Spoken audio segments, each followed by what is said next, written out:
Okay, guys, so let's look at this student task statement number 3 called crescent moons.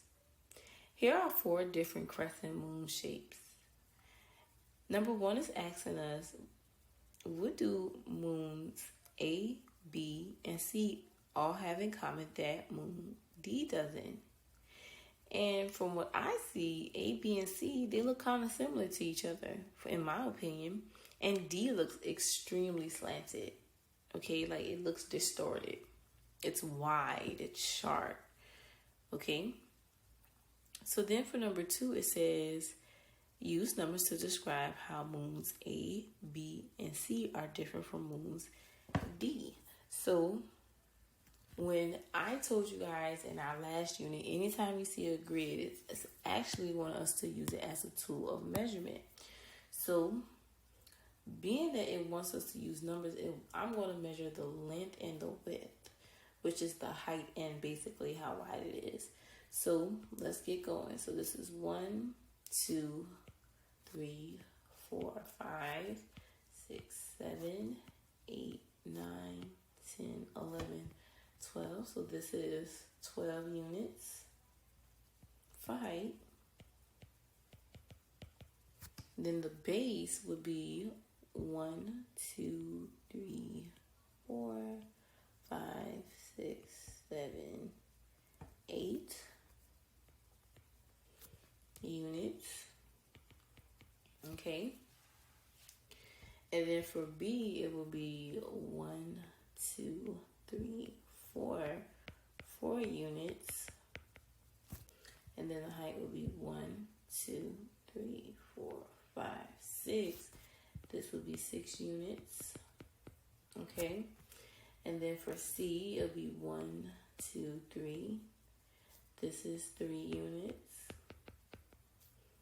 1, 2. This is 2 units.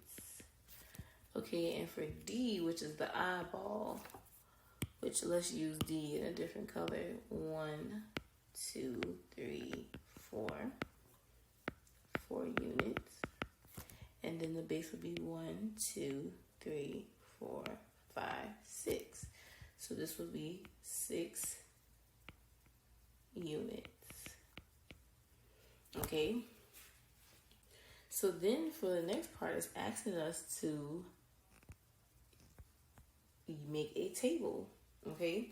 So I'm going to make a table. And I'm taking out my ruler to make these straight lines that I need to make my table. Because remember, neat work is the best work. We don't want any sloppy work. Okay.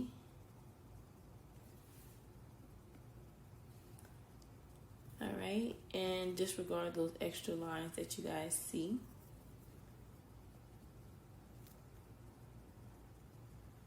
Okay, and like I said, disregard it. I'm gonna fix it. So we're gonna go off of base to height. If you wanted this expressed in units. Okay, so anytime you guys make a table, make sure you title your rows or your columns. Okay, so we're gonna go with, ooh, I actually needed to draw an extra column. So we're going to do A.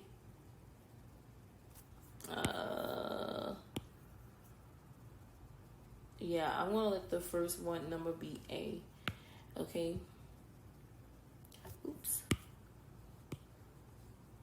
So A, the base was 8 units, while the height was 12.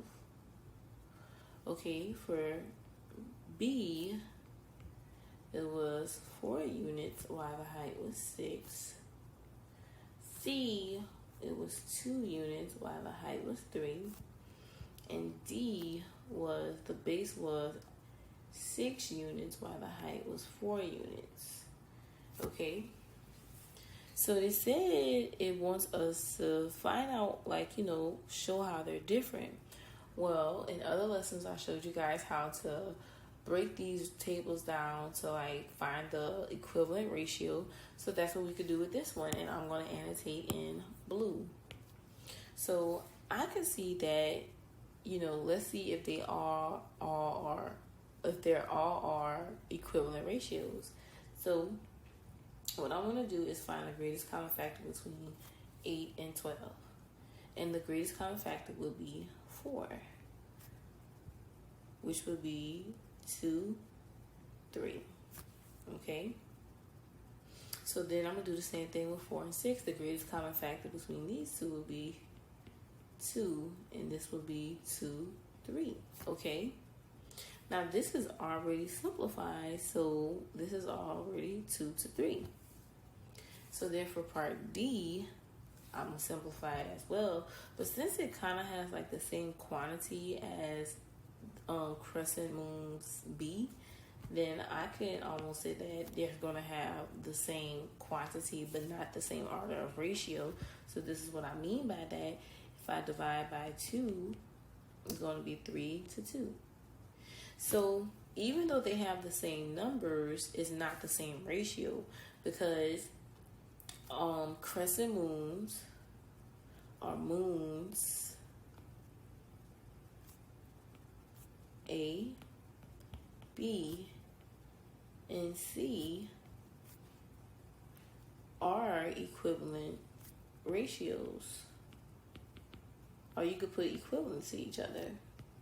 But we're going to put ratios so you guys know what I mean by how they're equivalent. Equivalent ratios. While D is not equivalent. Okay?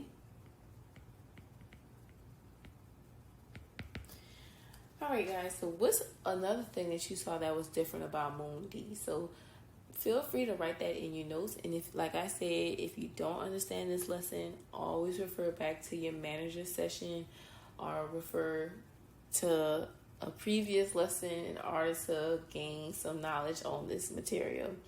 So needless to say, I'll see you guys tomorrow, or not see you guys, but I'll catch up with you guys in my next lesson. Bye guys.